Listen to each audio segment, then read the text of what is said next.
Isobe alwora ma Nyanza odiechieng' manyoro nobago nyasi mar alam ne piny Kenya e boma ma Kisumo. Gikwayo oganda Luo mondo oriwre kanyakla ahinya to motelo ne yiero maduong' ma higa manyien.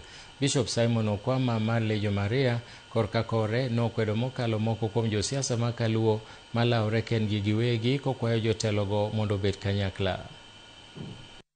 Happy today that we declare our stand in as far as the coming general elections are concerned. One, because Raila left us in the hands of William Ruto, we find and see ourselves fitting in what he and the PS embodies, that is peace, love, and unity, but also our pursuit for economic development and the social inclusion, which he is definitely fighting for. We have seen and observed from his actions that he doesn't just speak, but he demonstrates by action. I am sending a warning to our leaders, politicians in particular, that we should preach peace, because if there is no peace, there is no development. Jaluo kudwok rembe odgi mondo mi oriemb jaluo.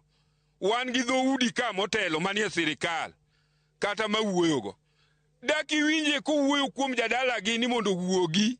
Ang'o momiyo jaluo dok mane odgi modwa ni mondo gol oko.